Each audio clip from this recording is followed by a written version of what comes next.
trot forward. Ho!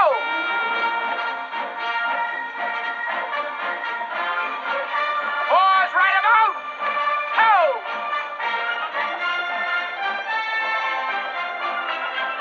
Right is right. Fours right about. Ho! Form fours. Ho!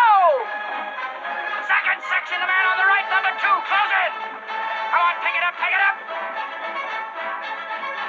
At a gallop. Ho! At the right. Ho!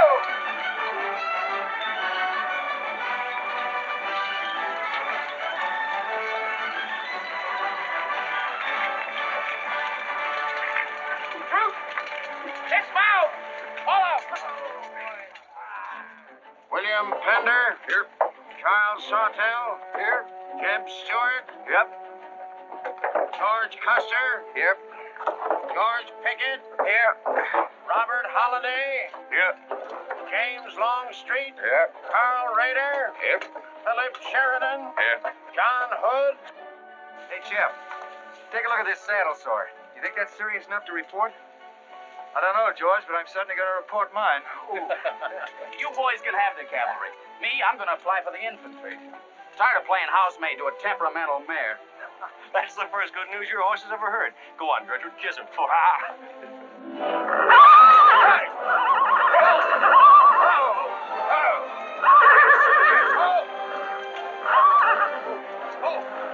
Stand still, you devil. Steady, boy. You weren't so hard-headed you wouldn't hurt your mouth.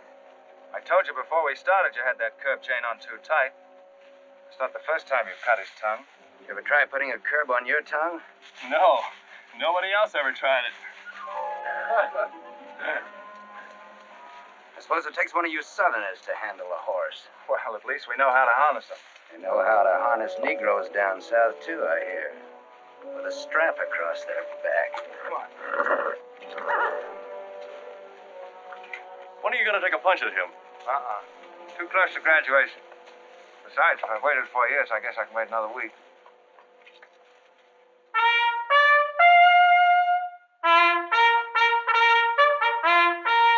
A breaking up of the American Union, as it now exists, is the basis of my plan. And that destruction must be made upon the issue of Negro slavery and on no other. The Union must then be reorganized on the great principle of emancipation. This object is vast in its compass, terrifying in its prospects, but sublime and beautiful in its issue. A life devoted to it would be nobly spent or sacrificed. If the federal government and its constitution are opposed to my way of thinking, the fault is not mine but theirs, and I shall continue to oppose them with every means and every weapon at my disposal. Who wrote that inflammatory rot? A wise man by the name of John Brown. Where'd you get it? That's my business. If you don't like it, you don't have to listen to it. You meant it for me, didn't you? Take it any way you like. Sure, he meant it for you. He tried that abolition stuff on me till he found out I came from Kansas. Never mind, Bob. Come on, Jeb. Let's turn in. There's no regulation against a cadet having his own ideas. But there is one against spreading treasonable policies. You find the truth hard to take. Listen, Raider. I know the truth of this problem far better than you do. The South will settle it in its own time and in its own way. But not through the propaganda of renegades like this John Brown or any of his followers. You mean that renegade line to include me? Look up your oath of allegiance and answer that for yourself. I'll answer that right here and now. I've taken a lot from you Southern snobs. For 50 years now, you've been watering your precious family trees with the sweat of Negro slaves, piling up wealth and snobbery until now you think you own the government and the army. And anybody who disagrees with you is a lying renegade, a rabble-rousing traitor. Well, you get this from me, Stewart. And all you other Mason-Dixon plutocrats. The time is coming when the rest of us are going to wipe you and your kind off the face of the earth.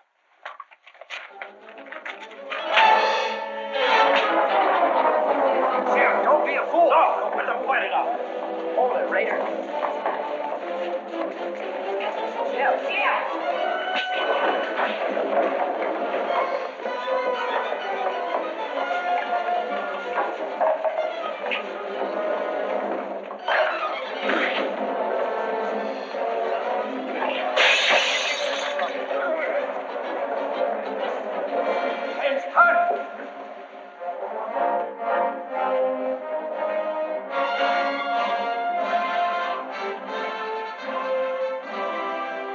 some time I've been aware that a disturbing force has been active among the regiment of cadets.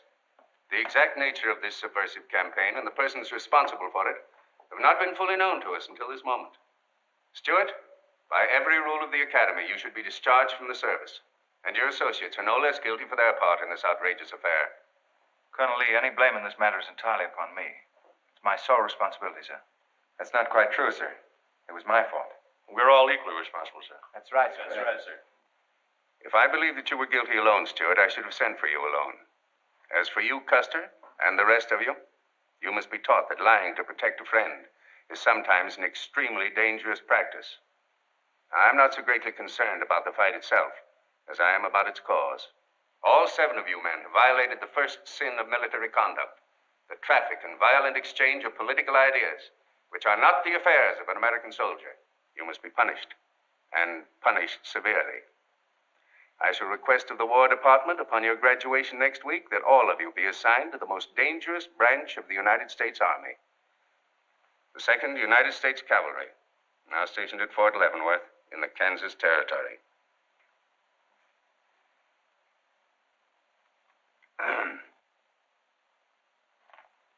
That's all, gentlemen. You're dismissed.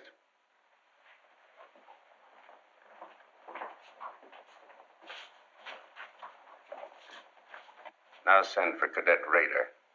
How can you beat that? Fort Leavenworth, suicide station. Kansas and the Santa Fe Trail. What a piece of luck. That's it. And the cavalry, active duty, promotion. Why, we'll all be generals while our 6 fellows are still shade for that. Oh, that's desolate country, Jeff. Nothing grows in Kansas but trouble. What are you talking about? I grew up out there, didn't I? I suppose he's not. Oh! Yeah, wait till I get you boys out there. Man alive, that's my stamping ground. Well, hey! Right, cheers! Come on. These pamphlets were found in your quarters. Dozens of them. Together with a letter written by a member of the abolitionist party, instructing you to distribute them among those cadets who appeared to be sympathetic to their cause. How long has this undercover activity of yours been going on? Long enough. Very clever idea of your fellow conspirators to plant an agent in our midst. Your dishonorable discharge will be drawn up at once, and you'll be given until sundown to remove yourself and your personal belongings from the limits of West Point. Good.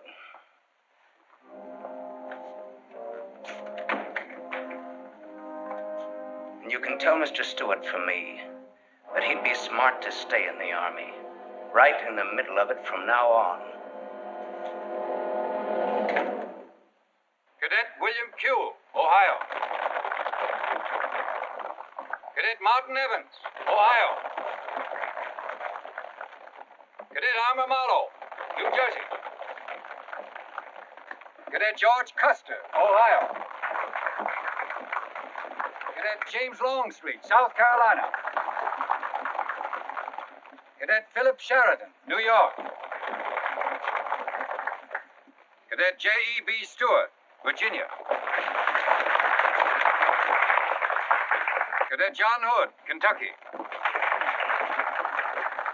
Cadet Robert Holliday, Kansas Territory.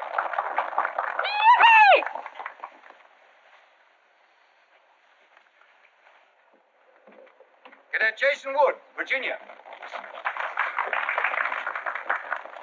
Cadet George Pickett, Virginia. My sister Kit.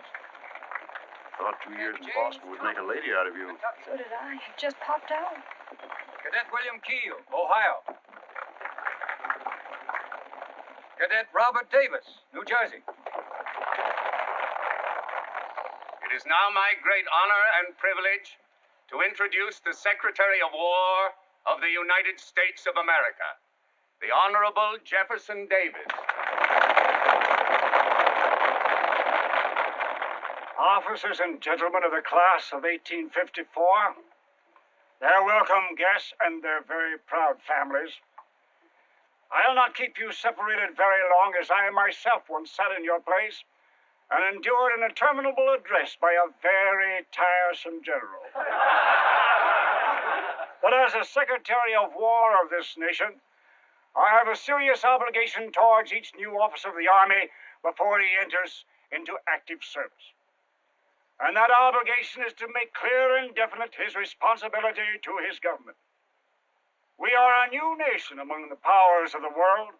Just 80 years ago, we were fighting desperately for our freedom, and we're still fighting to keep it. We are not yet a wealthy nation, except in spirit, and that unity of spirit is our greatest strength. You men have but one duty, one alone, America. With your unswerving loyalty and the grace of God, our nation shall have no fears for the future, and your lives will have been spent in the noblest of all causes, the defense of the rights of man.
Yeah, it's a shame this TCAL of yours doesn't go any further. What for? There ain't nothing to go to. There's half a nation out there, Cap. Someday I'll build a real railroad to open it up, clear to Santa Fe. For a man who made a fortune out of horses, you sure got a heap to learn. Hey, Cap, tell the boys to speed it up a little, will you? The last time I had to get out and help them chop wood for the engine. Well, the first time you rode with me, I had to change your diapers.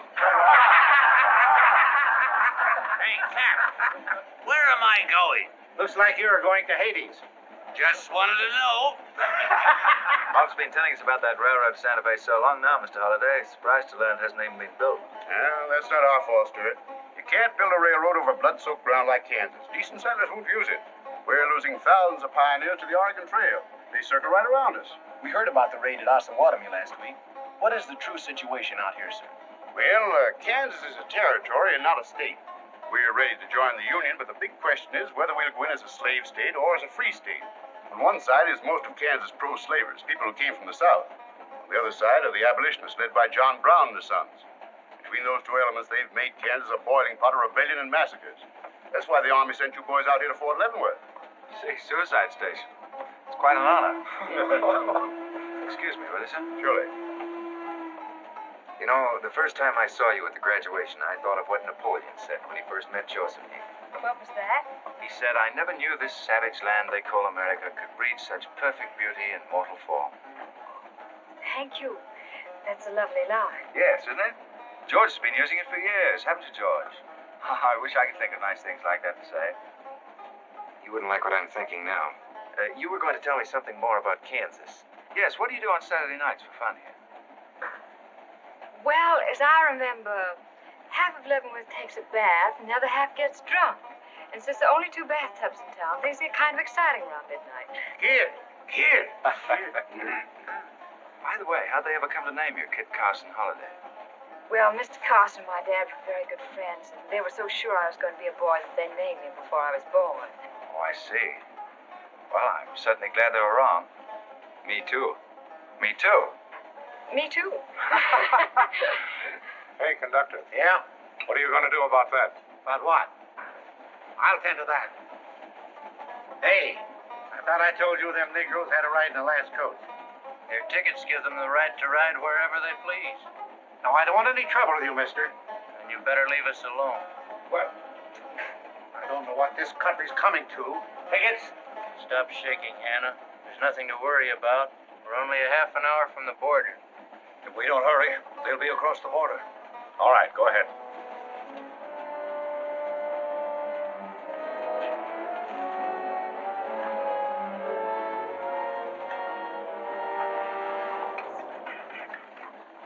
Where are you taking the Negroes?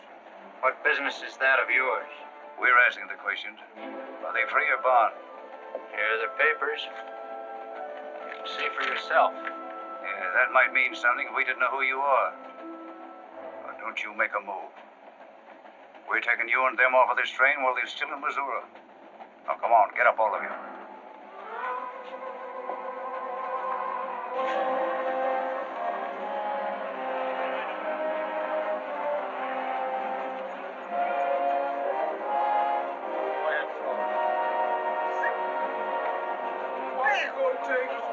Brown, what they gonna do with us?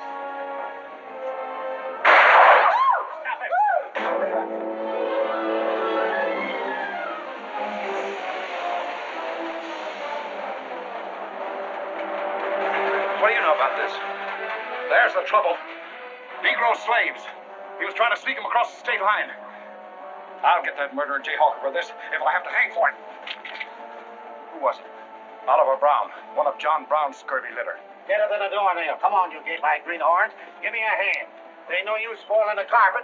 Come on, get him out of the way. Come on, Jim. Now, don't get excited, everybody. Sit down, please. This is what they mean when they call it bloody Kansas. There'll never be any peace along the Santa Fe Trail while John Brown or any of his followers are alive.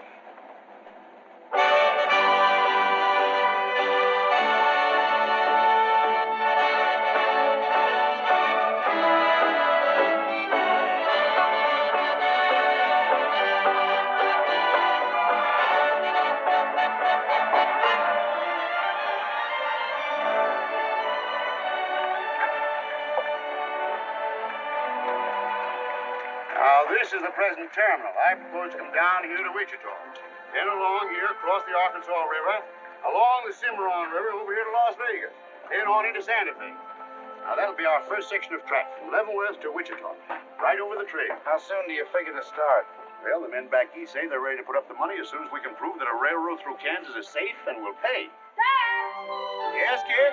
Where did you put the loading list? This? Gosh, I clean forgot to make one out. That's great. 98 tons of freight ready to roll and no orders for loading. How'd you run this business while I was away? That's why I sent you away, to show you what a skirt was. Look at your clothes. Look at the grease on your nose. What would your friends in Boston think of you now? Frankly, Dad, I don't much care. If you're going to keep your nose in a paper railway, I better keep mine in the family affairs. Tex! Wendy! Tex! Where are those orderly customers? What do they think they're getting paid for? Tex! Why didn't you tell me? Getting jealous, huh? Well, I didn't even see Lily when I said goodbye to her. Oh, now don't start lying to me, you double-crossing buzzard. I know you didn't buy that there looking glass to see your own ugly mug. I suppose you're figuring on wearing that female cinching belt. Wait till Lily sees what you brung her. She'll brain you if it ain't physical impossible. Why, you ignorant. Tex! Hey, you two! Where in the name of... Will you come here? Hello, Miss Kip. Chip. Hello, nothing. Are you gentlemen of leisure by any chance interested in employment? We lost our watch. Yeah, we didn't have no idea of time. I ought to give you both your time and throw you out. Where in the hell have you been? Well, you see, we had to buy these knickknacks. Well, we sort of got a gal in Santa Fe, Lily, Hofstadter, and what do you mean we? I'm engaged to her. well, who ain't? You set up housekeeping in Santa Fe, or is this just gilding the lily? She wanted us to fetch her one of them fancy French looking glasses. Ain't it pretty? What's your answer to that, Tex? What are you laughing at, you long-eared jackasses? Go on, get to work, both of you. Go on, jump to it. You better hide that thing or start wearing it.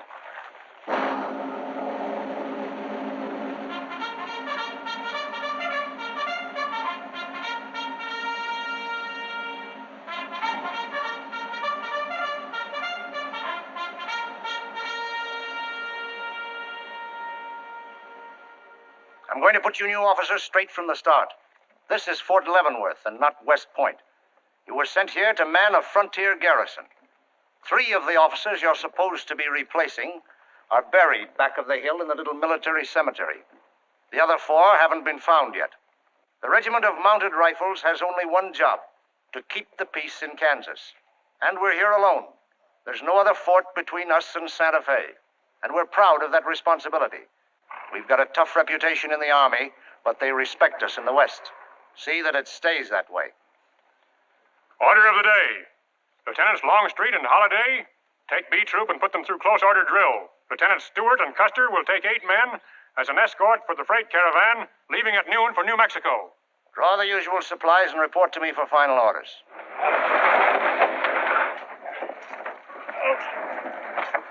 Say, will you keep all those cases of Bibles near the tailboard? They're only going a short haul. We sure will. Let's go.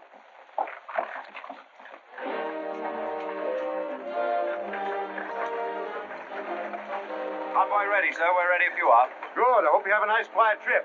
On any other kind, I'll lose money. Oh, we'll try and save you that. We'll see you in 6 weeks, sir. With luck. Just keep your eyes open, boys, and move fast. You'll like the scenery, but don't trust it. Fine. Goodbye, sir. Goodbye, Stuart. Goodbye, Custer. All right, men, get ready to tie down those parts and check everything. Corporal, detail 2 men to cover each wagon. Yes, sir.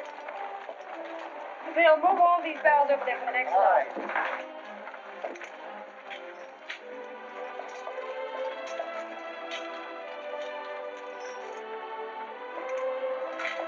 Well, hey, looks like we both got the same idea. Looks that way. How are we going to work it? Here. I've got an idea. Let's draw for it. Fair enough. Right.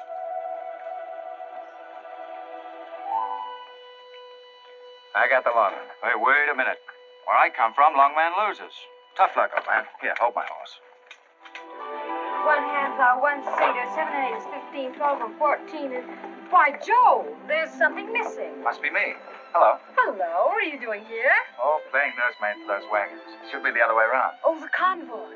That's a silly idea, Dad. He thinks that man John Brown's behind every bush. Well, it's not that I mind so much. It's being away from you for 6 weeks, just when we're getting started. Started? When? Look, I've only got a few minutes left, so I've got to be fast. You haven't been exactly slow for a couple of days. I've never seen such a pair of whirlwinds as you and George Custer. Oh, George. Poor old George. Well, never mind about him. Look, kid, I might as well tell you before I go. I'm completely crazy about you. What? Now, wait a minute. Let me finish. I needn't warn you about Army life. The pay's bad. I'd never be home. You'd probably be a widow in 2 weeks. I see. Have you thought of any particular names for the children? No, be serious, will you? This might be the most precious moment in our lives. I hope not in these clothes. Haven't you got any heart at all? Yes, I have. And it's going to stay right where it is. I don't know a thing about you, Jeb Stewart. My brother thinks you're wonderful. But then he was dropped on his head when he was a baby. Well, at least you'll let me kiss you goodbye, won't you? Oh, well, it's quite an honor, but no thanks. I don't really deserve it. Well, hello. Say, this is quite a surprise. The corporal's looking for you. Says it's very urgent. I'll bet. Kid, we'll take this up later, right where we left off. Now, George, don't be long-winded. Listen, kid, we're due to leave in a minute now. There's something I've got to tell you. I'm head over heels in love with you. George, you sound just like an echo. Oh, Kid, pardon the interruption, George. Oh, man, Kid, there's something I forgot to ask you. Have I got any real competition? How do you think any girl would answer a question like that? Well, she'd tell me the truth. Then you'd both be crazy. Get going, you bullwhackers. Through desert heat and dust, your throats will soon be choking. Your head's about to bust. No water when you're thirsty. And all you get to eat is aromatic antelope and sun-baked buffalo meat.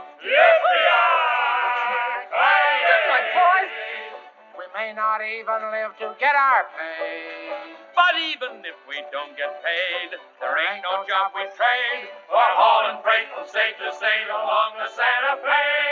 Hauling freight from state to state along the Santa Fe. There's trouble riding with us all the way. Did you think over what I said, Kid? Every word. Take care of yourself, George. Don't worry about that. Goodbye, darling.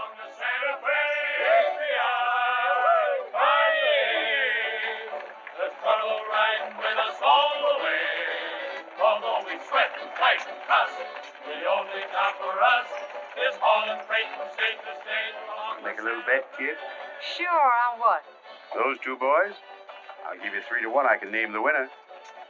That's ridiculous. Which one do you want?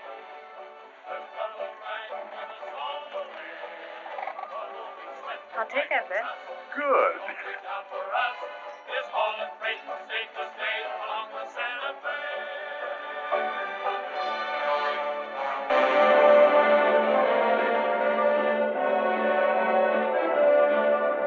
And to instruct all volunteers not to enter Kansas unequipped, nor to display their weapons to public view. Let that be understood beforehand. Warn them also. Not so fast, Father. Warn them also that our plans must be known to ourselves alone. That they join me in the clear knowledge that all traitors to the cause must die, wherever caught and proven to be guilty. Tell them that we stand by one another while a drop of blood remains, that under no threats or pressure do we make confessions.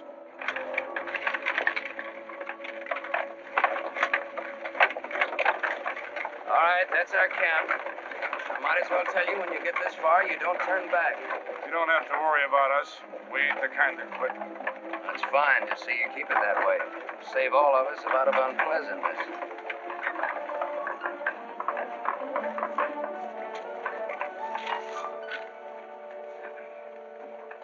You've been delayed. Was there trouble, Raider? No, sir, we had to detour when we got to the border. I picked these new men up from Palmyra. Volunteers, sir. They're the credentials. From Illinois. You've come a long way, and we'll go the rest of it. We came here to fight slavers. The sooner the better. That's good. We'll put you to work at once. Kid Spinner, look after these gentlemen. Fine. This way, boys. We've received the news we've been waiting for. We break camp, Raider. Yes, sir. Let's start tearing down these tents now.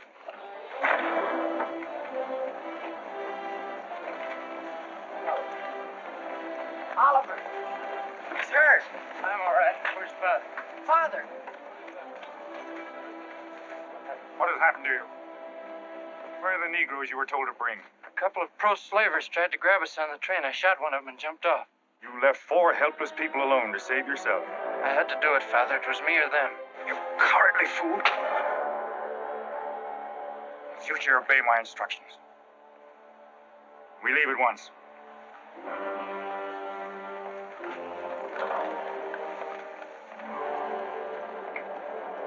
All of you, down upon your knees. As once you sent the ravens to save Elijah, so now you have delivered into my hands the precious means of continuing thy holy work. The Lord our God is a great God, a mighty and a terrible, who regardeth not persons nor taketh reward. The Lord is a man of war. Thy right hand shall become glorious through power. Thy right hand, O God, shall dash in pieces the enemy.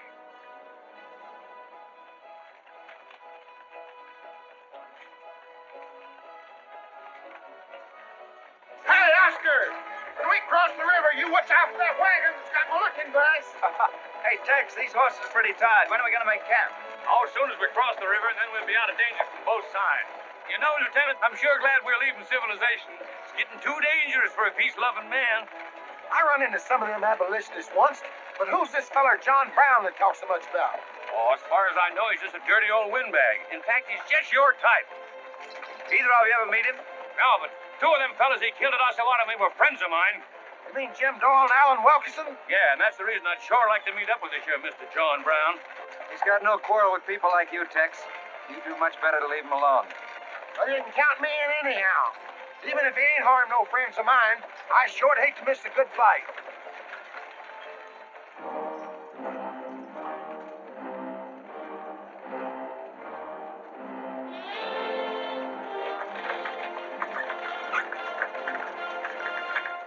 This is wrong, Father. We've never attacked a wagon train before. We aren't common highwaymen. You say we have a righteous cause, but this will bring the law down on us like a storm. We recognize no law but the law of God. You will do as I command.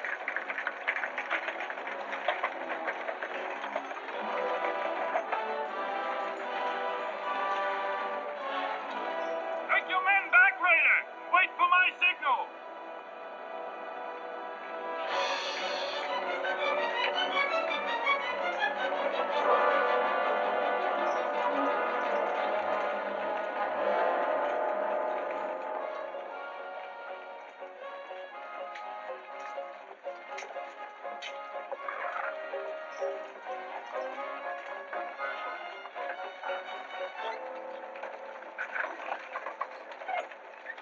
Howdy, strangers.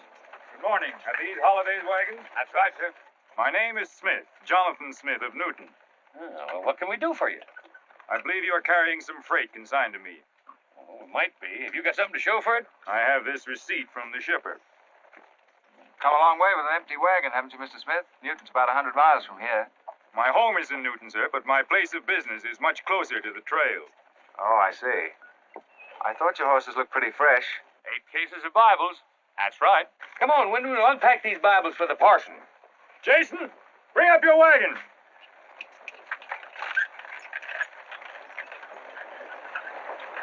Get that pack down. I gotta get them Bibles unpacked for the parson. That's a funny thing. I've seen that fella somewhere. It's the way it seems to me. Isn't the kind of a face you'd forget in a hurry. No. Wait a minute. I know. In some magazine, The Atlantic, I think. Well, then he's either from Boston or he's a missionary. No, it was something else.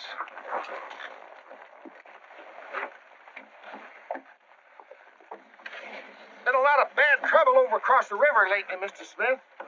That murdering skunk John Brown's on the loose again. Better keep your eye peeled for him. Thank you. We shall.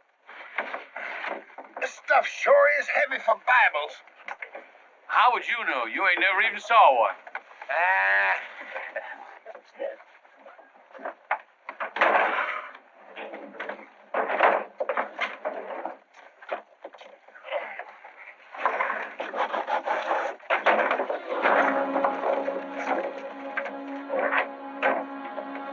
Just a minute. I'd like to see those Bibles. There you are. Put your hands up and keep them up.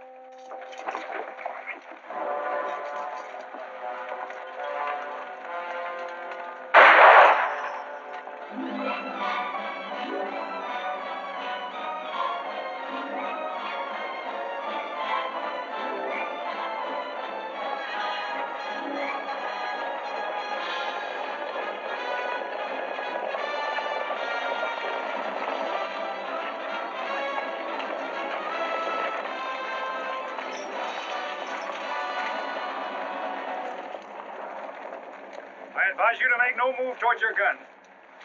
Bring up the other wagon. Now then, quickly with those other crates. All right, get a move on there. Only the ones marked Bibles. Hey, Chip. Look. Our friend Raider. Well, this is a surprise. And a commission in the cavalry, too, huh? I see you've got the commission you were after. You know these men, Raider? Yes, sir, very well. This one, Stewart, comes from a rich slave-owning family in Virginia. He called you a lying renegade once, and I jumped him for it. John Brown. Him? John Brown. John Brown? I have nothing personal against you men, but I will deal harshly with any interference.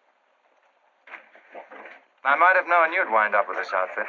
Well, that's one of the troubles with the Army, Stewart. They don't teach you to think ahead. They do one smart thing. They teach you never to turn your back on an enemy without first making sure he's harmed. Stop this. We'll not saddle ourselves with a killing just to satisfy your personal quarrels. One more murder won't mark you any deeper than you are now, Mr. Brown. I intend to be a marked man. Back to your horse, Raider. Back to your horses, all of you. I've given you fair warning. You can keep your heads or lose them as you wish. Move on.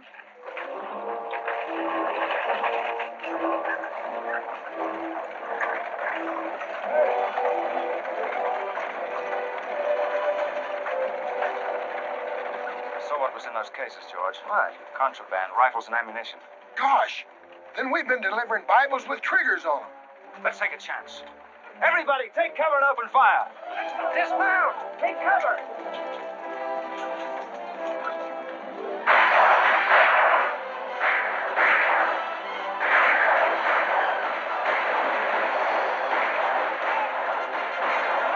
Cover the wagons and move back. We mustn't lose any more men. Get back. They're getting away. No, they're not. We're going after them. Hey, wait a minute. The outnumber is 3 to 1. Well, if it makes you nervous, don't count them. Come on. Everybody mount and follow me. Everybody mount. Come on, Shake Tail. Here's where I get your medal. Forward!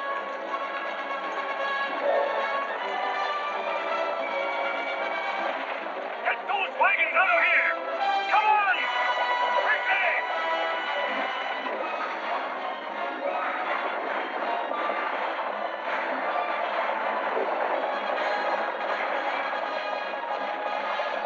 Use your whip, Jason. Use your whip.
I couldn't help it.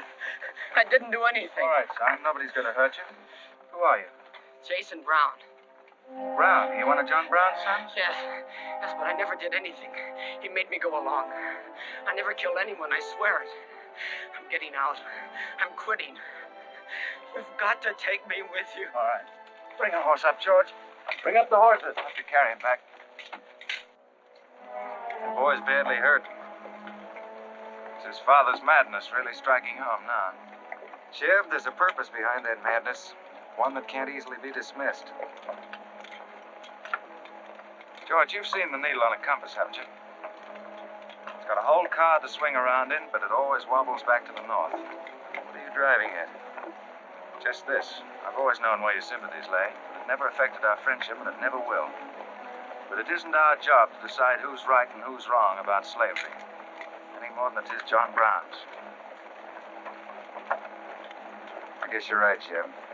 I'm sorry. That's more doggone fun than I've had since we got hemmed up with them engines. Yeah, well, the next time we shoot at a common enemy, you let me do the shooting. Boy, my gullets as dry as a powder horn. Here. Get up! You busted Lily's looking glass. When she looks at herself in that, she'll think she's 100 years old. Or more. Of course we're aware that firearms are contraband in Kansas. Do you think we'd have accepted those boxes as freight if we'd known what they actually contained? Well, I'm just asking, that's all. Doesn't it seem strange to you that Dr. J. Boyce Russell, the most prominent religious leader in America, should be sending rifles marked as Bibles to John Brown? How can I control the marking of crates? We once received 3 tons of gunpowder marked birdseed. Well, then you'll have to examine every crate you haul. What? For all we know, this contraband may have been slipping through for months. Jason, listen, son. You've got nothing to be afraid of if you'll be honest with us. Now, I want you to answer my question truthfully. Did your father ever mention this shipment of rifles when he discussed his plans? Not to me. He never confided in me. Just Fred and Oliver. Fred and Oliver? My brothers. Where are their headquarters? I don't know where they went. They have a dozen places. I don't know. All right, kid. Don't worry about it.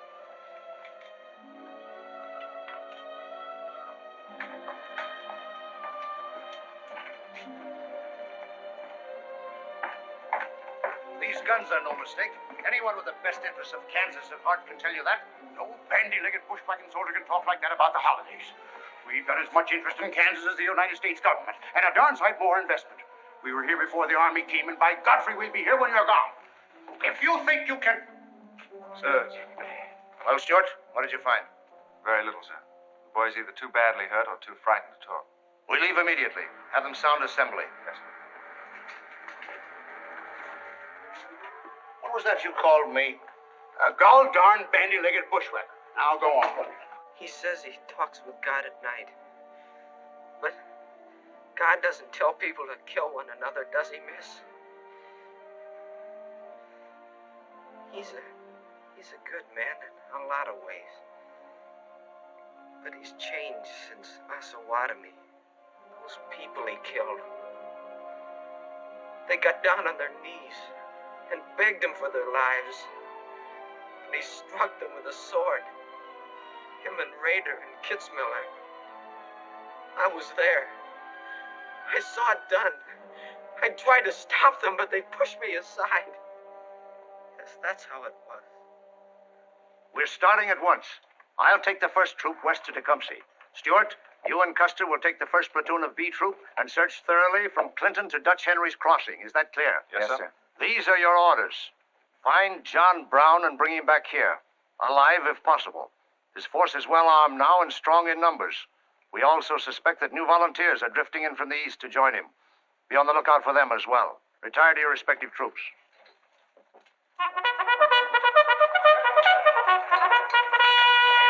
What's that? They've caught some more of us. No one's been caught, Jason. Not even you. You've committed no crime to be afraid of. I'm sick of being afraid. I'm sick of hiding like a hunted thing. I want to walk free like other people. You will, Jason. You're safe now. No, I'm not. Not as long as he keeps killing and thinking that he's right. He can't be right, can he, miss? I don't know. His reasons may be right, Jason. They may even be great and good reasons. But what your father is doing is wrong. Terribly wrong. And he'll keep on repeating that wrong as long as he lives. Then I'll never be free of him until one of us is dead. I know that now. My life don't mean anything. But if he dies, maybe this whole scheme of his will die with him. I'd rather have it that way. His life. Even if he is my father, against many thousands. I'm gonna tell you where to find him. Oh, Jason, I'm not trying to... I'm gonna tell you anyway. In the house of Shubal Morgan, Palmyra. That's where they went. That's their headquarters. Tell the soldiers. It's better that way. His life against many thousands.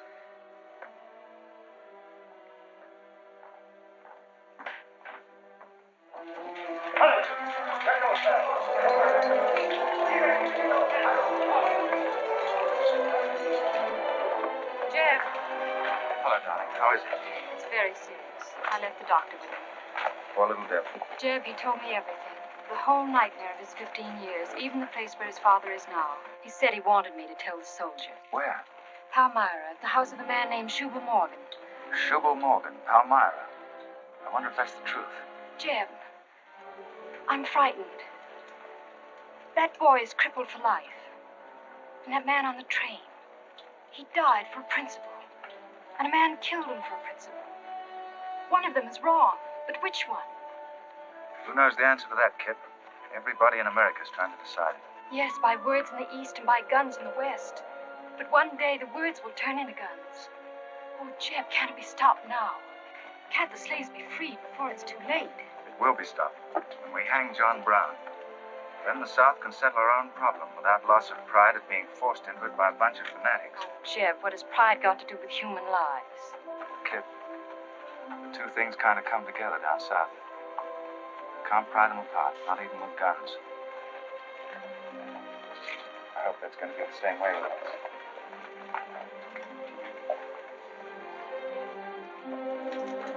Uh-oh, that's me all over, Clumsy Custer. Or can I get into this, too? Yeah. Sure. Looks like you're in on it. Don't miss much, do you? I've seen you work before, son. That's where I learned. There's credit one more to my account, kid. I like to let the interest accumulate. Well, goodbye. Goodbye, George. Kid,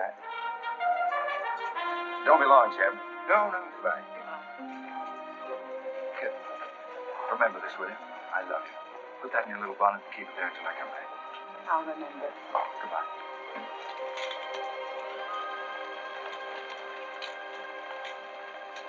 Hey, Lieutenant! Hello, boys. Hello, Lieutenant Jim. Say, I want you to keep an eye on Kid for me while we're gone, will you? Heck no, we're going to hunt John Brown with you. What? Yeah, we come to join up. Who do we see? A couple of flat-footed rumputs like you in the Army? Why, you'd get lost. Boys, you better go home and sleep it off. So long.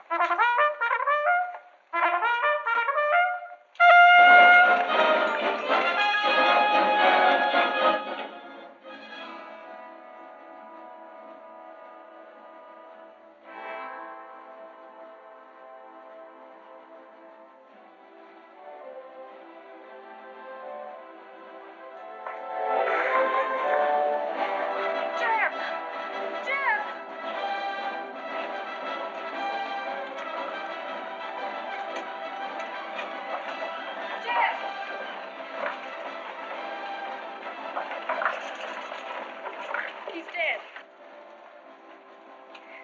If you find John Brown, tell him.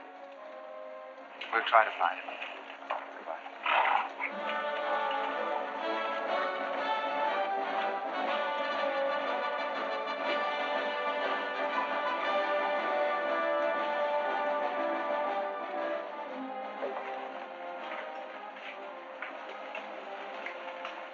Kid, once when you were about this high, Tex Windy brought home a wolf cub with a broken back.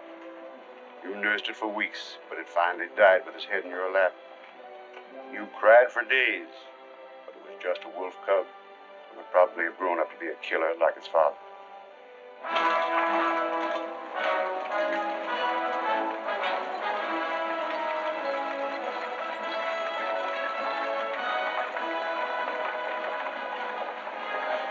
What has being flat-footed got to do with riding a horse? Calling me a rumput's what hurt me. I ain't had a drink since noon.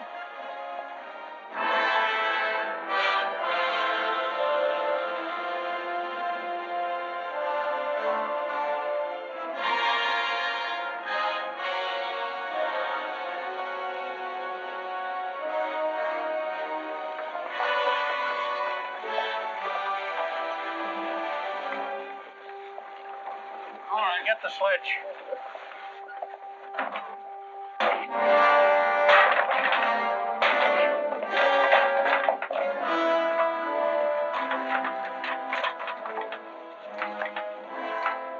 Sure is expensive salt pork, Mr. Morgan. Not the way we get them. Look them over and stack them in the barn. Yes, sir. This looks like the best shipment we've had yet. Wonder what Rader's worked up about. Him and the old man been arguing for an hour. Looks like another job for us if Raider thought of it. West Point education's a wonderful thing. Yeah, if you can collect on it. Yeah. I signed up because you promised to pay me. Trained this rabble gang of yours to a solid, fast-moving unit of fighters. Taught them how to use these new rifles, how to follow orders, and take a town in army fashion. But I haven't received a red cent in 3 months. Now, what about it? Mr. Rader, I enlisted you on the recommendation of friends in the East who said you would work for the cause. You've done your job well. I have no complaint up to now.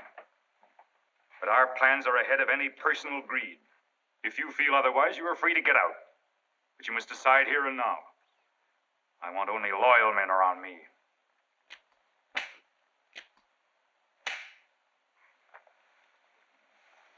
You've no argument with my loyalty. I proved that at Osawatomie and every other town we've raided. But you hired me as a military expert at a set price, and I'm only asking what's rightly due me. And I say that you will receive it in time. Only let me think in peace. My son is a prisoner in the hands of our enemies. Even now he may have a rope around his neck.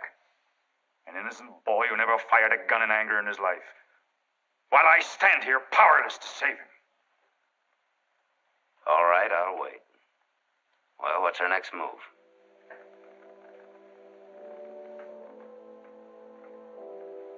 The Bible has said an eye for an eye and a tooth for a tooth.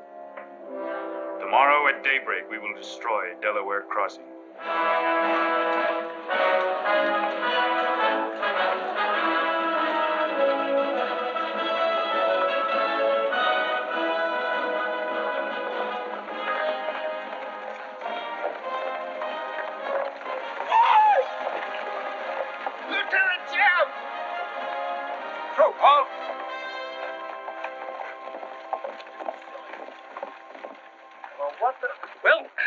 sort of turned us down, too. But here we are, Lieutenant Jeb. What do you mean trailing us halfway across Kansas? We don't want you to get lost. You see, I know every wrinkle of this here country just like my own face. Well, you're sure that's just as dirty? I've got a good mind to get a couple of mules and strap you on the back and send you home. A fine-looking pair of soldiers you make. All we need is some of them pants and a cap. And then, of course, if some soldiers just our size gets killed, why... All right, get back to the end of the column. Go on before I get that mule. We don't have to obey no orders. Since we ain't in the army. But we will. Yeah. Wait till Kid hears about this. She'll skin him alive. That's if they got any skin left.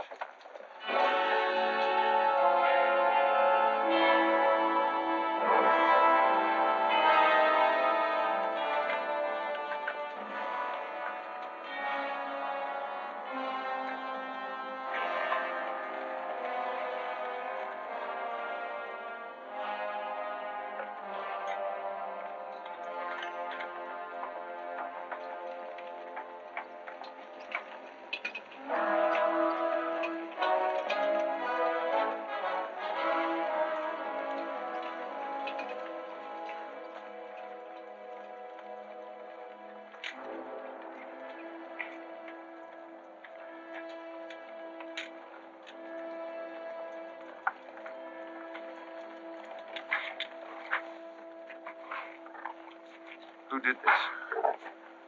John Brown. How many men did he have with him? Around 100, maybe more. How long since he left? 3, 4 hours. We lost count of time. Well, you're the man that had the run-in with one of the Browns on the train. Is this in revenge for that? Yes. We're free staters here.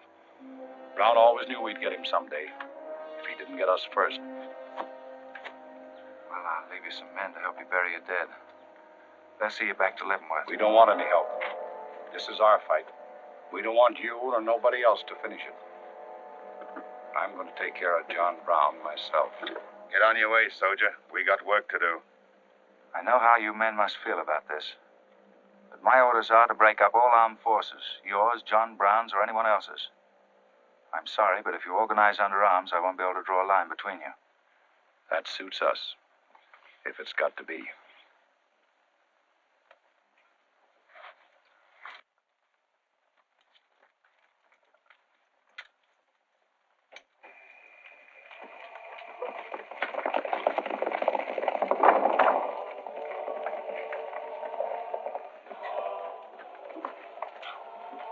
What did you find out, Kitzmiller? A troop of cavalry from Fort Leavenworth are headed this way. Ignorant fools. Jubal, we're moving camp. Round up all your men. Get the wagons ready to roll. Just food and ammunition. We're traveling light and moving fast. What about the Negroes? We can't take all of them. We're not taking any of them.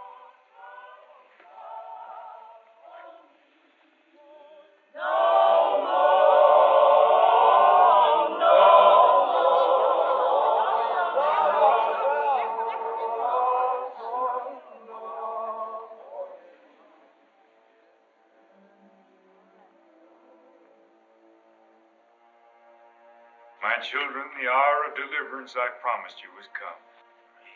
I am leaving Kansas now to continue God's holy work. For Gideon took 10 men of his servants and did as God had said unto him. And it was so that he did it by night. And when the men of the wicked city arose early in the morning, behold, the altar of Baal was cast down.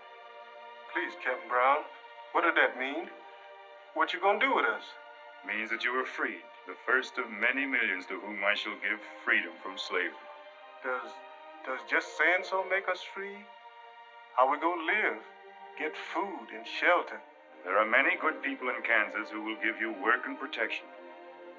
From now on, you must fend for yourselves, as other free men do. My work here is done. Praise the glory, bless God, we's free. The captain done kept his word, we's free. We's free, we's free.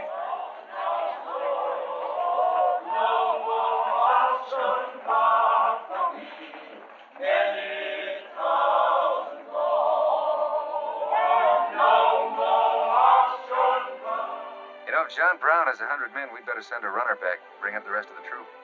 Better do it tonight. I'm going into Palmyra, George. You alone? Don't be crazy, Jeb. That town's full of jayhawkers. They'd shoot you on sight. Well, I'll take a chance on that. I'm going to get some other clothes, take a couple of men, and go in and do some scouting. I'll try to send you back word. Good luck. Say, do you two fellas still want to join the army? Huh? I've got a job for you. There's no picnic. It's pretty dangerous, but I think you're the fellas for it. What do you say? You mean we can have a real cap and a uniform? Mm-hmm. Well, we might have to be buried in them, but it sure sounds like a deal.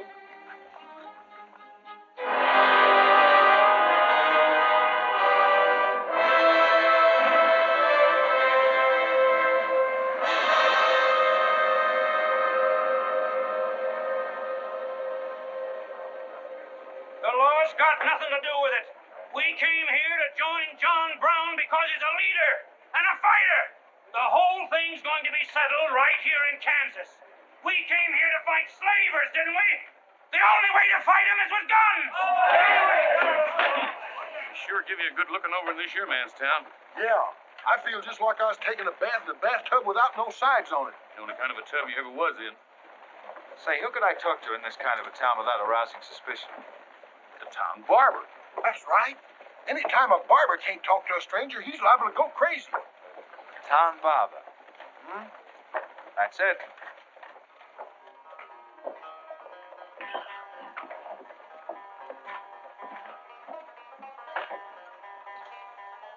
Howdy, boys. Howdy.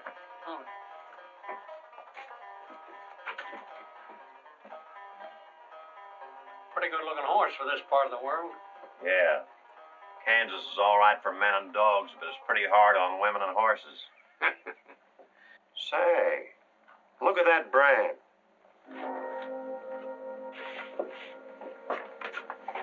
That's an army horse. Maybe just bought him from someone. No, they don't sell them. Nobody rides that brand but a soldier. You keep your eye on him till I get back.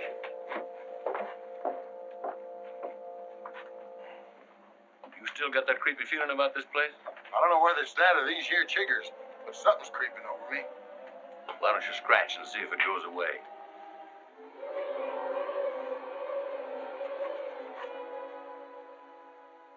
Yeah, I reckon that is all it was. Say, I got it now. We was on the same train a couple of months ago when that fella got killed. You probably got me mixed up with somebody else. No, sirree. I never forget a face. Although I was a little drunk at the time. Well, they are.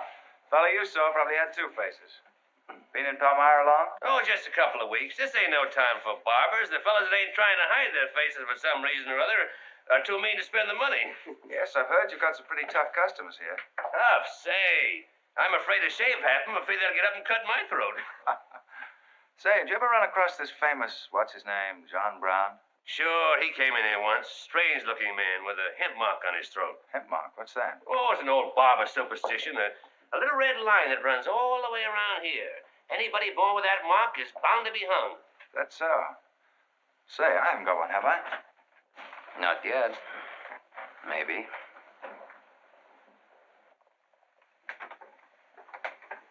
Well, well. Keep your hand away. Get it.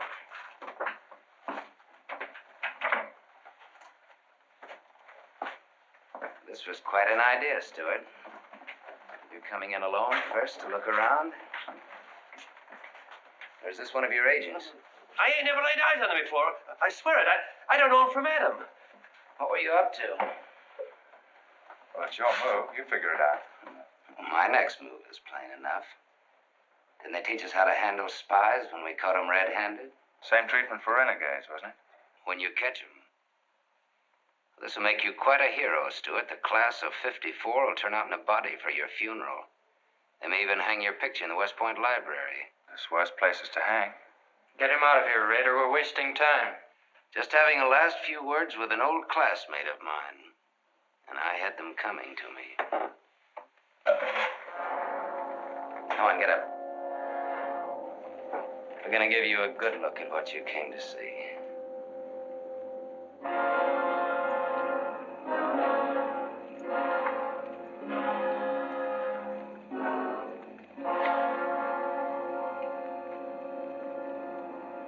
We can't afford to take chances, sir. He was sent here as a spy.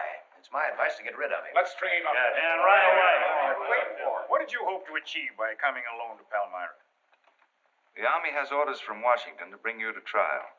I hope that if I came face to face with you first, a lot of unnecessary bloodshed might be avoided for your men and mine. Were you innocent enough to think that I would surrender myself to you without a fight? I hope that you might consider yourself innocent enough to do that. Half of the people in America believe in your theory. A lot of them even condone your methods. That'll guarantee you a public trial. Fool. I'm not on trial, but the nation itself. Are you too stupid and blinded by a uniform to see what I see? A dark and evil curse laying all over this land. That's right. A carnal sin against God. Can only be wiped out in blood. But why in blood? The people of Virginia have considered a resolution to abolish slavery for a long time. They sense that it's a moral wrong. And the rest of the South will follow Virginia's example. All they ask is time. Time. Time? For 30 years, I've waited for the South to cleanse its soul of this crime. Since childhood, I have been possessed of the fire of correcting this wrong. I tried peaceful agitation. As God is my witness, I tried. Peaceful means failed long ago. Now I shall force a decision by bringing both sides into armed conflict. Letters, words, talk. The time has ended for that. Strength and action I wanted now. Not a voice crying in the wilderness, but a David, armed with the power and the glory. David had a son, hadn't he? Son? Yes, Absalom, who deserted his father and went over to the enemy.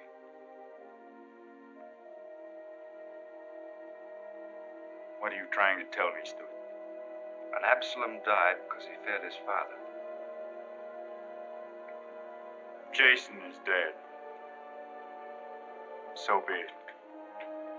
My son has paid for the sins of this world with his life, as once did the Son of God.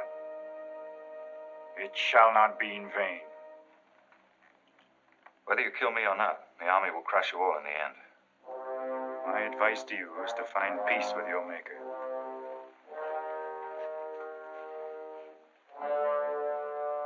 Now the big one. Sit down. I never liked Barber's know-how. Now spill out, you little bitty rum weasel. I'll cut your throat. Where'd he go? I swear I don't know, boys. I think, well, they were taken out that way. Who took him? The three fellas. One of them was Oliver Brown. Do you see this razor? Well, I'm keeping it, and if you move to hair when we get back, I'm going to strap it on your liver and barbecue your carcass. Now, you stay where you are.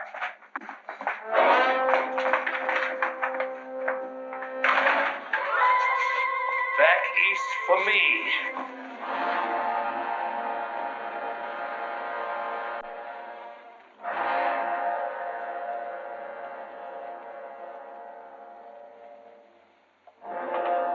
I called you all together as witnesses to hear my words. An enemy to the cause has entered our midst, stealthily and by night, with the purpose of planning our destruction. But the hand that has never failed us has come once again to our protection. It is not with malice or revenge that we take this man's life, but in just retribution, as befits all enemies of mankind, all enemies of God. Ready, sir.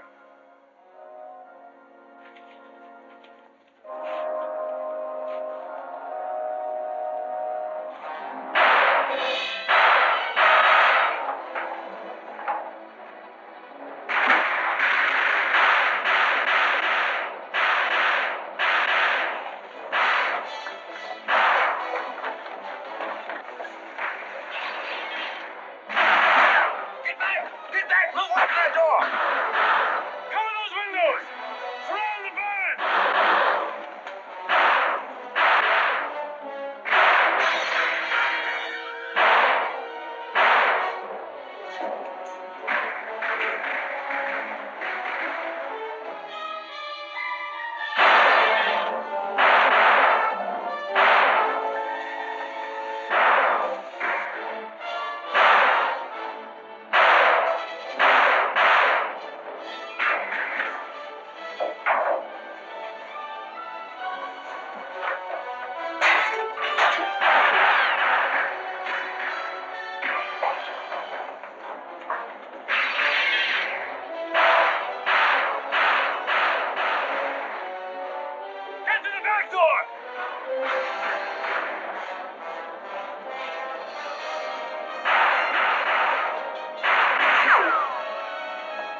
from there if you don't want to get killed.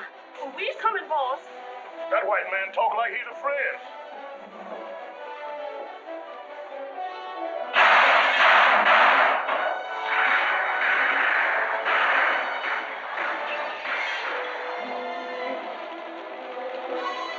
Oh, mercy, boss. Look here. Get the bag, quick.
Jason, now him.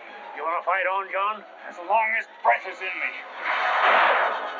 Sound the charge!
Sir? Jim! After them, George. Don't let them get away. Load up!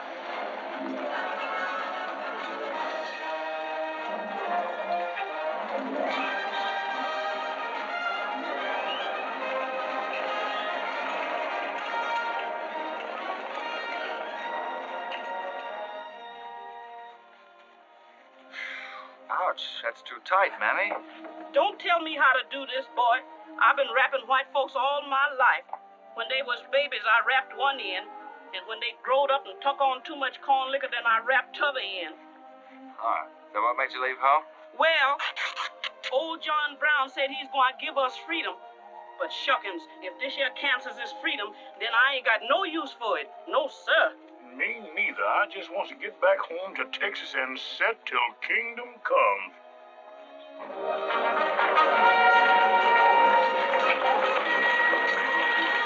Dismount! Fall out!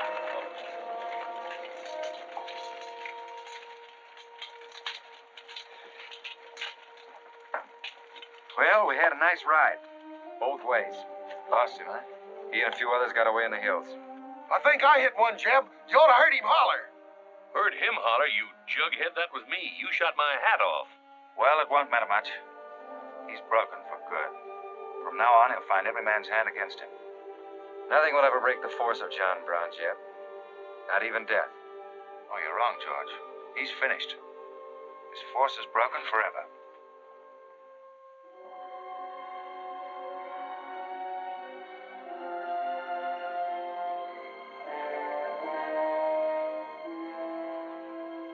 Why hast thou afflicted thy servant, O Lord?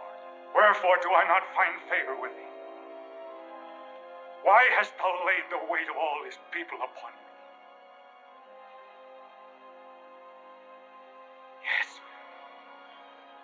the sign for which I have waited, O Lord. This is your command, the burning bush.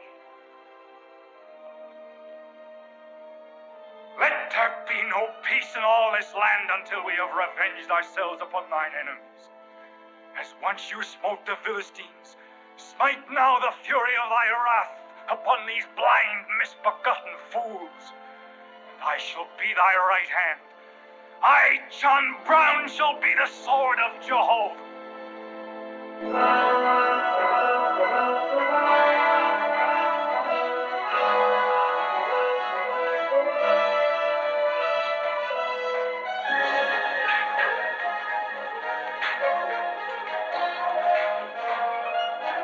Take a good look, gentlemen.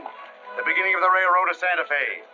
These rails are going to stretch their way right across the old trail, right over Kansas, down into the territory of New Mexico.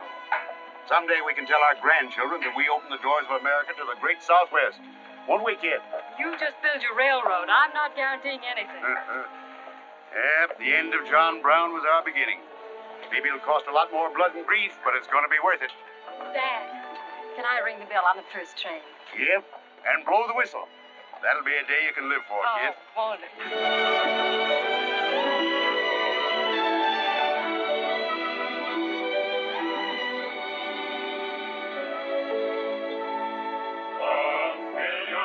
Fellows, and stand up in a row to singing sentimentally. We're going for to go. In the army there's sobriety, promotion's very slow. So we'll sing our reminiscences of Penny Haven's old. Oh, Penny Haven's old, oh, Penny Haven's old. We'll sing our reminiscences of Penny Haven's old.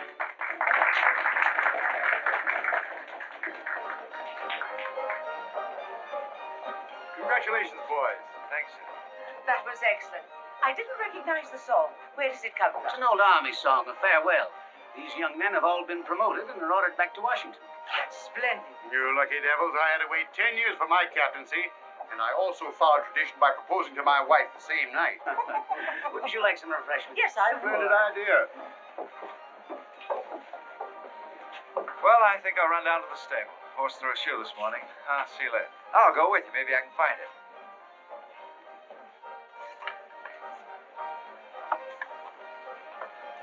What did you have to go and lie for, telling the Major we's the best barbecuers along the Santa Fe Trail? I just mentioned it sort of casual. How'd I know he's gonna take us up on it? When he starts eating this, he won't take us up, he'll take us up and out. You think it's gonna be hard chewing, Tex? Well, I don't know. I still got a hunch. We should have skinned it first. We took the horns off of it, didn't we? What is the captain's pay, Jeff? $38? 40. 40 a month. Say, that's enough to get... Go on, get what? Well, you know, this and that. What are you planning to do with your extra pay? Exactly the same thing as you are, son. Want to grow straws? Not this time. This means too much. Well, how are we going to handle it then? Take turns? I don't trust you southern boys in the moonlight. All right. Let's ask her together. Hey! Wait a minute. What is this you do? Come on, don't argue. Just come along and listen. There you are. George has got something to ask you, kid. You have the floor, George. Well, I don't know just how to start, kid. But there's an old Indian woman who hangs around the fort and tells people's fortunes. She's supposed to be a wonder at it, and... Well, Yes, George. well, she said I'm going to get married soon to a very beautiful girl. Did she, George? That's very nice. Pretty slick opening remark. Kid, were you ever by any chance a blonde? Why, no. Not even as a baby. Are you sure? This old woman's never been wrong before. Absolutely sure. Well, maybe she's still right. There's a whole lot of beautiful blondes in the world, George. Let's ask her. Let's. Wait a minute. Kid, are you in love with him and not with me? I guess I am, George. You gonna marry him? Oh, wait a minute. I can handle this proposal from now, son. Kid, you really mean that? You haven't asked me anything yet.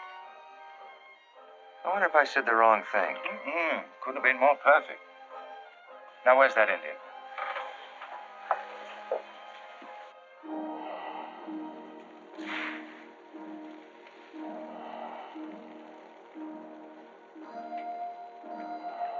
Yanta bajo ida, tamonya matam amo tam dosi anapoche. Ape chuka, kamabuka chuku ape. Kanya. What'd she say, kid? You know the lingo.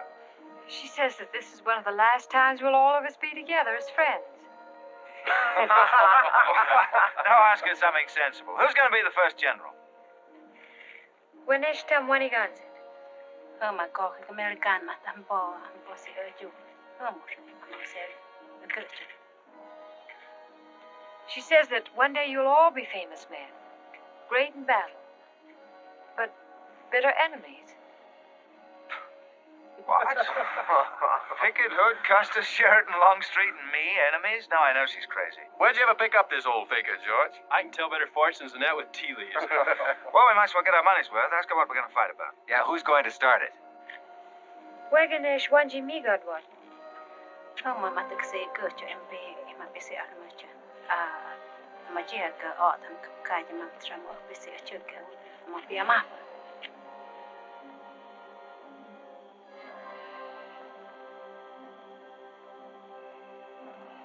Well, what's this? Too ridiculous to tell? She says the fight has already started. Somewhere in the east, a man is lighting a torch. Now, at this very moment, the two of us will help to kill him. But none of us can stop him.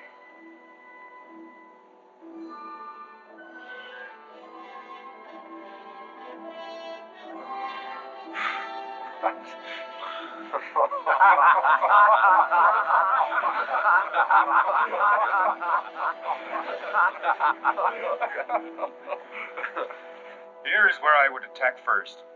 The arsenal at Harper's Ferry. Give me only 100 good men, Dr. Russell. Well-armed and God-fearing men who believe in the cause. I will lead them through Virginia.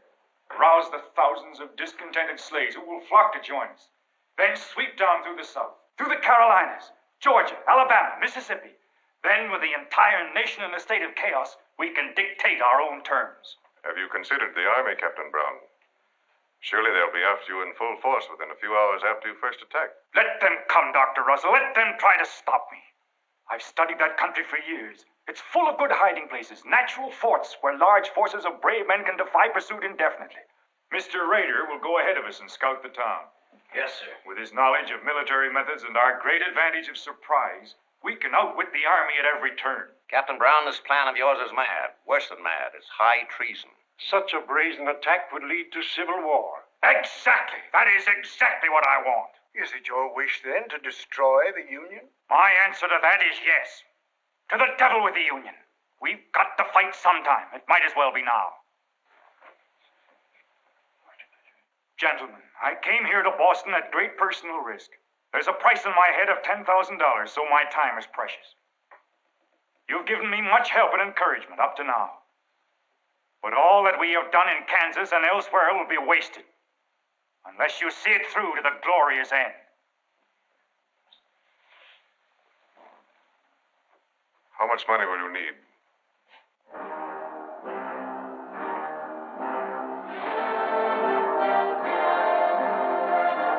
We now possess the guns, ammunition, tanks, a complete store of supplies. The place and the hour is set. Harper's Ferry, daybreak, Monday, October the 16th. We will strike with two forces, suddenly with complete surprise, and then move rapidly through Virginia. You men all know what will be demanded of you. Yes, we're with you, Captain.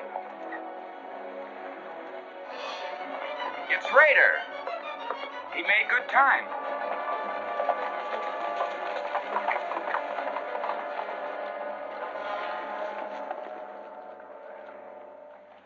Well, what did you find? Speak up. Is anything wrong at Harper's Ferry? Well, the town itself won't be any trouble. There's a bridge of the Baltimore and Ohio Railroad to be blocked, and we've got to cut that telegraph line to Washington. What about the government arsenal? It's guarded by only 2 men. Here, I made this rough map of the place. Excellent. This is precisely what I wanted.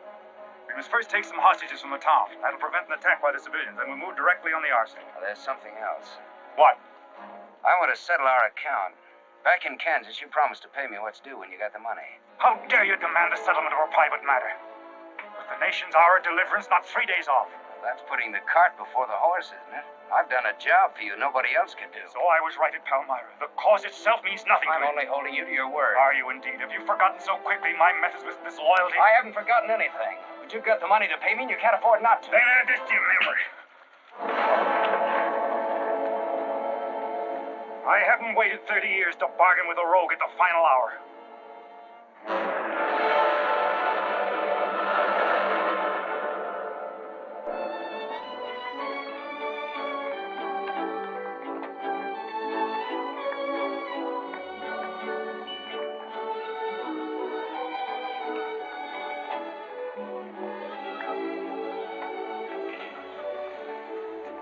Hiya.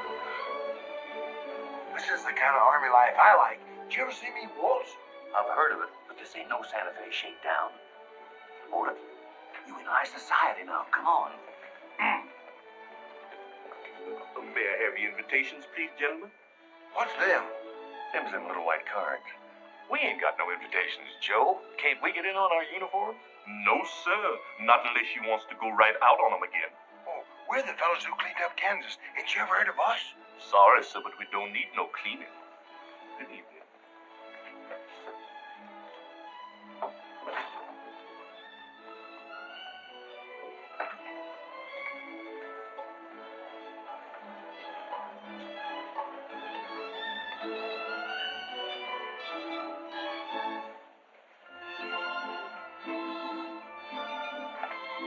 Hello, handsome.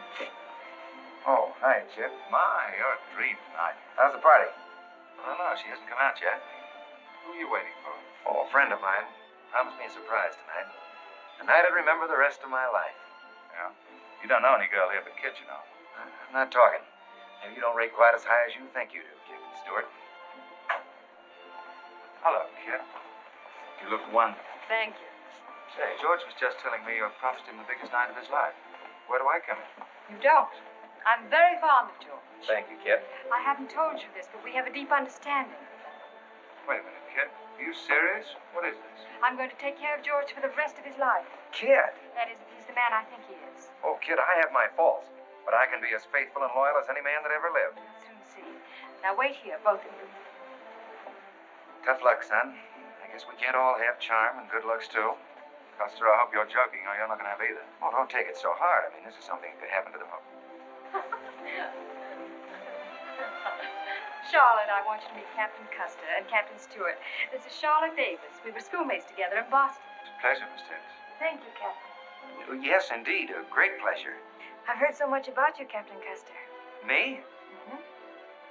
Well, well, that is, well, that is, Shall we dance, Jim? Yes, of course. Who is she? That's the blonde. The one that George was promised by old Sit in the Mud. Oh, I see. Well, pretty nice. Don't you think? Left wheel. Company. Halt. Present. Arms. Prepare to scoop.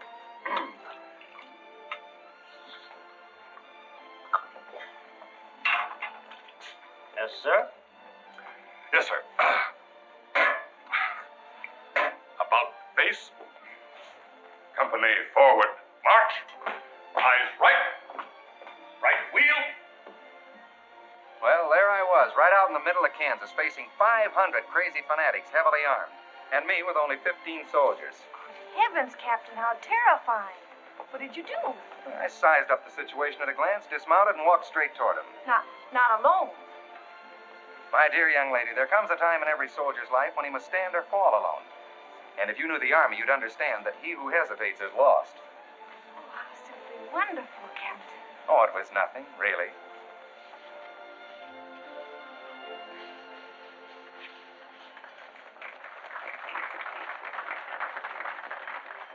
Will you come and meet my father, Captain? I Be delighted. Is he in the government service? Yes, but I think he'll lose a job in the next election. Oh, that's too bad. Say, he should be in the Army. You know, politics don't bother us. He'd rather go fishing anyway. Father. Hello, Charlotte. Hello, Colonel Lee. Hi, dear. Father, I'd like you to meet Captain George Custer. Oh, but of course I met the captain at West Point when he graduated, didn't I? Yes, sir. Hi, Custer. I'm fine, Colonel Lee. We've heard good things about you. Congratulations. Yes, the captain's just been telling me how he put down the trouble in Kansas by himself. Splendid job, Palmyra. Splendid. Wasn't there also a chap named Stewart, Jeb Stewart, connected with that campaign? Stewart? Yes, sir. He was around. Shall we dance?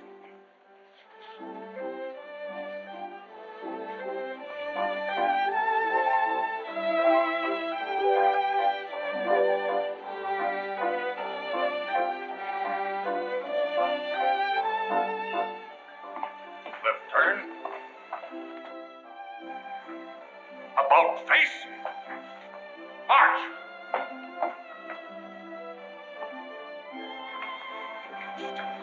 Jeff.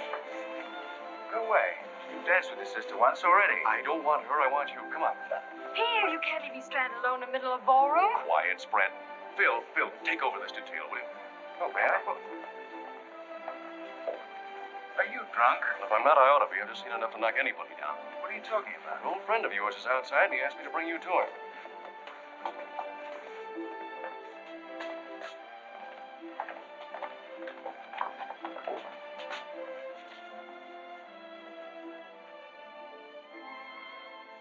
It's real. I almost touched it.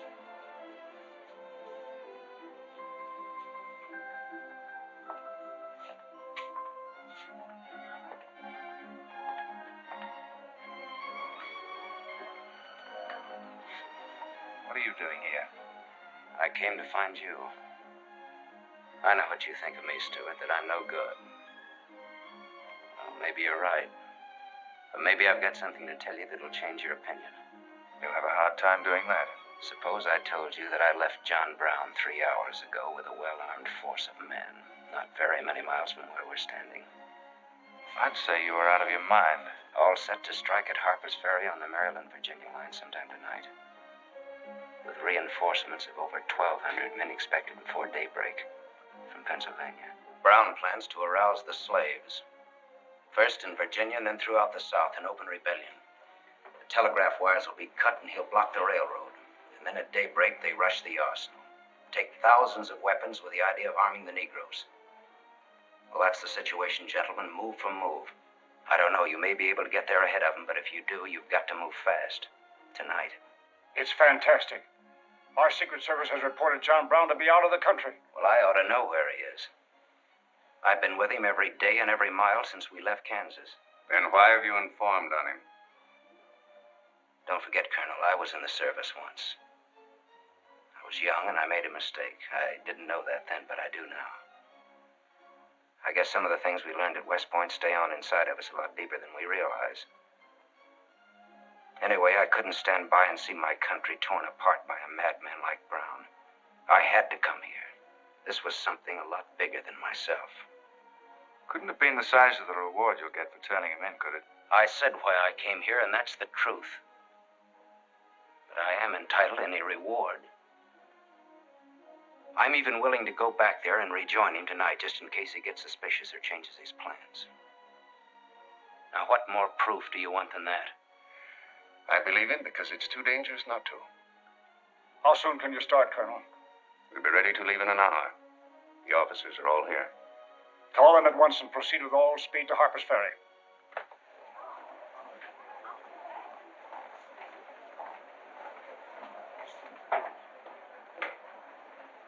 Did you have your orders, Captain Stewart? Yes, sir.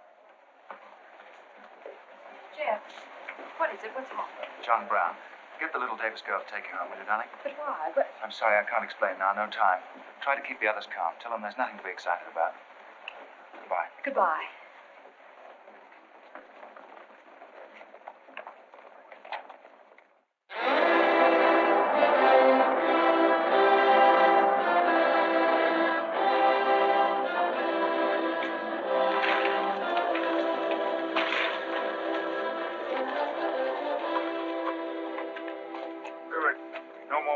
that score. You say no train is due until well after daybreak. No, sir, not until 8 o'clock. I rode within 10 miles of Washington to make sure. What kept you so long? I had to take a side road both ways. Schubel, Townsley, get your men, block the railroad bridge. We meet below the arsenal at daybreak. Kitts Miller, go to the town with 20 men and get the hostages. You know the ones? Yes, sir. Rest of you men, follow me.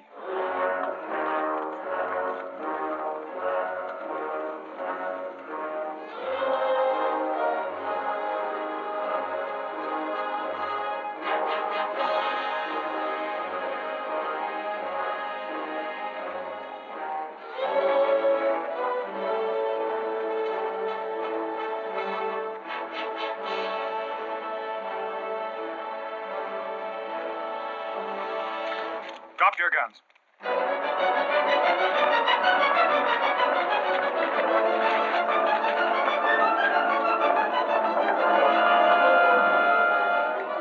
Captain, we got enough guns here to arm 1,000 men. Plenty of powder and bullets. Stack those guns and ammunition near the door, ready to haul. Hurry up, boys. Get them out there. Men from Pennsylvania will be here within the hour. This isn't an arsenal, it's a fortress. We could stand off the whole army here. What about the prisoners, Captain?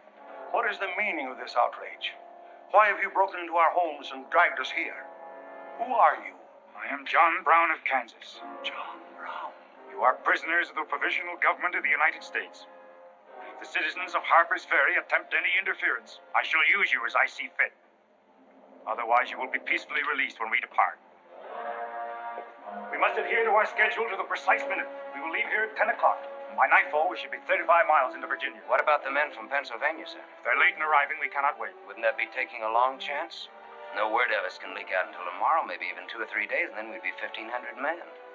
I don't see that there's any reason to hurry. That sounds sensible. I disagree. I'm anxious to get out of here, and time is our most valuable weapon.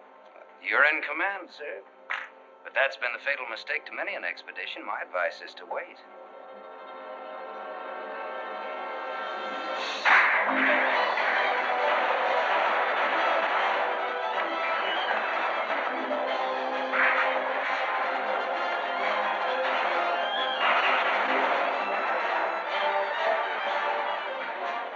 Townspeople are firing at us. Just a handful of them with old shotguns. We can clean them out in 5 minutes. Idiots. Why do they fight us? Can't they understand?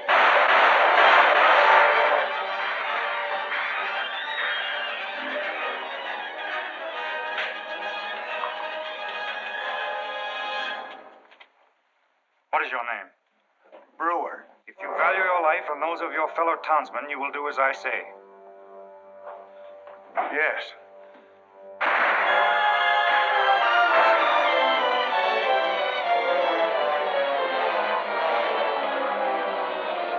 Stop firing!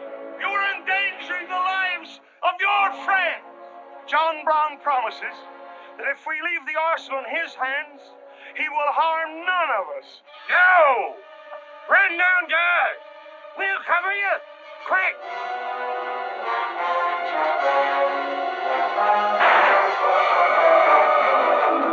Stupid cattle! Can't they understand we're here in a righteous cause? Their interests are also ours, the good of the whole nation. We'll leave a lesson at Harper's Ferry for the rest of the South to profit by. Wipe out those fools at the foot of the hill.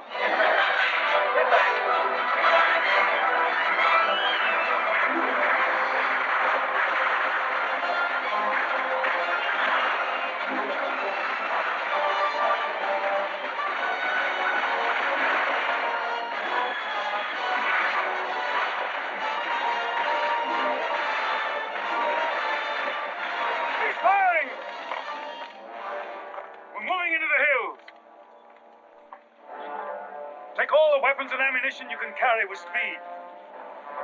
It's well past noon. We can wait no longer for the Pennsylvanians.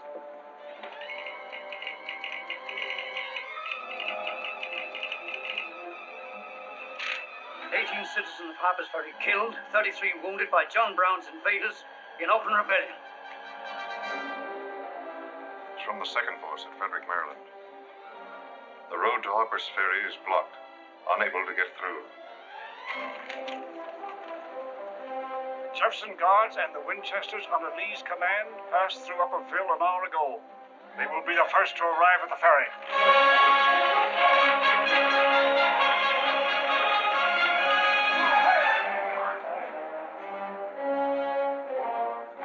What are you watching, Raider?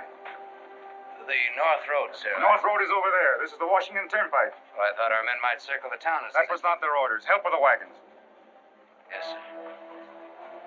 Well, don't you think we ought to wait another half hour? It might be that...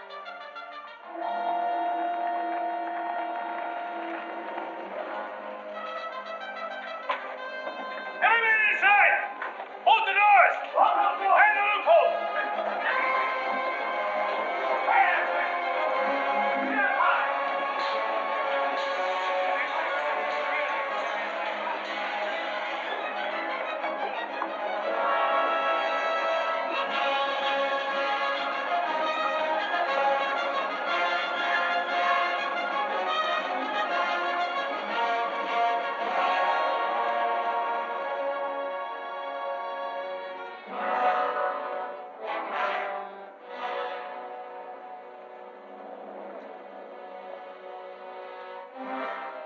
Wait, you say.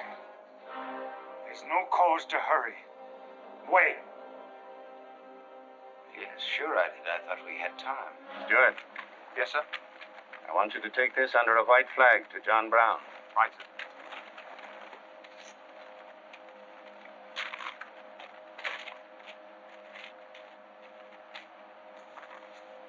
There's to be no parley. Yes or no. If it's a refusal, wave your hat to us. Right, sir. Hang on to this, will you?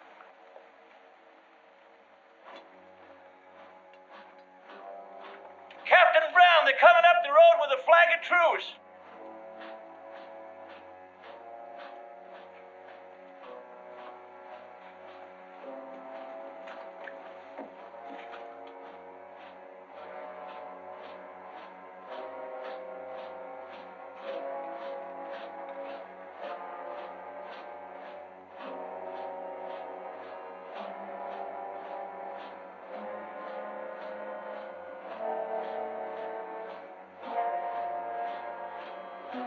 Open the door.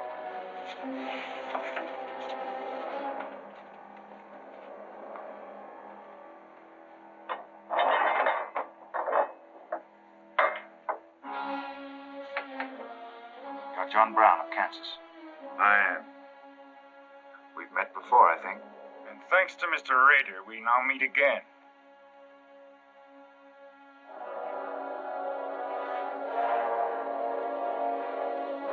This is Colonel Lee's formal demand for your surrender. Once more, sir, you overrate your strength in supposing that I can be taken against my will. That's your final answer? It is. We prefer to die here.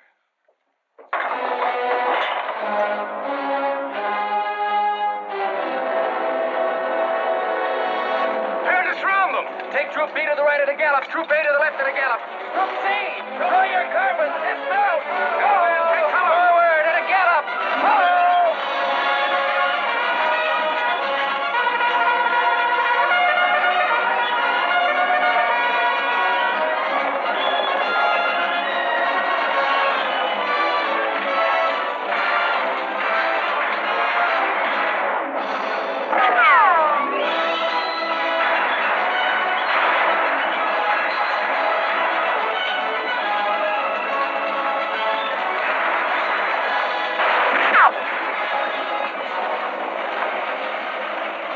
Bring the right flank into position.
him, Jeb. I see something else up there.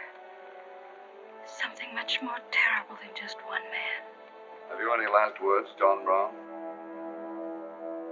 I am only walking as God foreordained I should walk.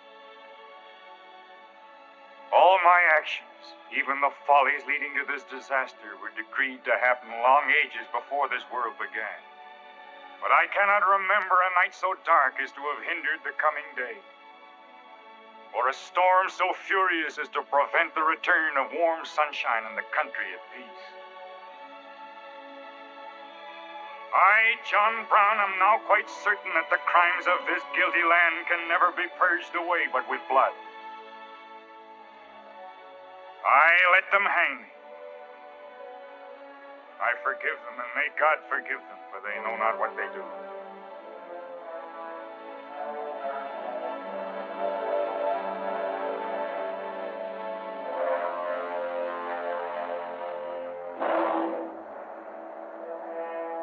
So perish all such enemies of the Union, all such foes of the human race.